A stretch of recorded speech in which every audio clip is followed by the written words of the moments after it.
بصرف النظر عن ان الخبر ده ما اسعدنيش قوي، انا ليه اسبابي هكلمك عنها. كمل الفيديو للاخر هتعرف اسبابي ايه في موضوع زيزو ده، لان انا عندي اسباب كتير واسباب هتفاجئك. بس في الاول نصلي على الحبيب قلبنا يطيب عليه افضل الصلاه والسلام.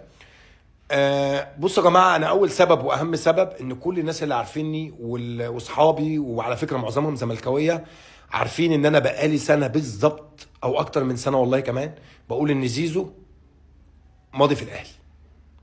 بقول ان زيزو اخر عقد ليه مع الزمالك العقد الاخير ده. بقول ان زيزو حتى لو الزمالك دفع له الفلوس اللي هو عاوزها هو ووالده، برضه مش هيمضي في الزمالك وهيروح الاهلي. ده اللي مخلي الخبر بالنسبه لي مش واو، مش مفاجاه. اقسم بالله انا بقالي سنه، ويمكن صحابي يكونوا شاكرين جدا يكتبوا لكم في التعليقات ان انا فعلا قلت الكلام ده.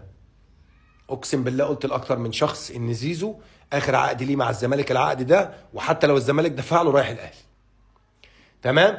ده اول سبب واهم سبب. السبب الثاني ان انا بشوف ان زيزو على فكره هو لعيب مميز، وصفقه هيكون لها صدى جامد وقوي جدا وواضح جدا، وخاصه لما يتم الاعلان عنها رسميا.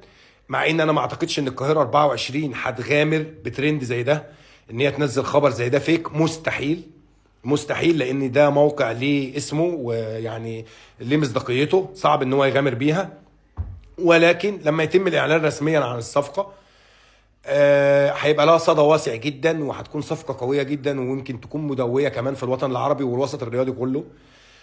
بس انا بشوف ان زيزو لعيب عنده حاجات وناقصه حاجات. بمعنى يعني زيزو مثلا بالنسبه لنا مش بن شرقي يعني. زيزو واحد على واحد لا، مش عنده. زيزو لعيب كلنا شفنا مميزاته، القوه البدنيه، عنده عرضيات من الثبات ومن الحركه. بسم الله الله اكبر، حدث ولا حرج. لعيب عنده التسديد من خارج المنطقه، شفنا كلنا مهاراته في الفينش قدام الجون وفي ركلات الترجيح.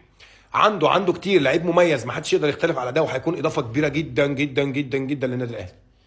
ولكن مش اللعيب الواو يعني اللي هو واحد على واحد يصنع لك الفارق. لا لا، مش زيزو. تمام. بس الاهلي محتاجه. الاهلي صفقه مضويه، صفقه هيكون لها صدى، هيفيد الاهلي بشكل كبير بشكل كبير، بالتحديد في كاس العالم للانديه. لما يكون عندك على طرف زيزو والطرف الثاني بن شرقي، دي حدث ولا حرج يعني. بس انا حبيت اقول لكم يعني دي اهم الاسباب تقريبا اللي مخلياني انا مش متفاجئ بالصفقه. واهمها ان انا والله عارف من سنه ان زيزو هيمضي في الاهلي.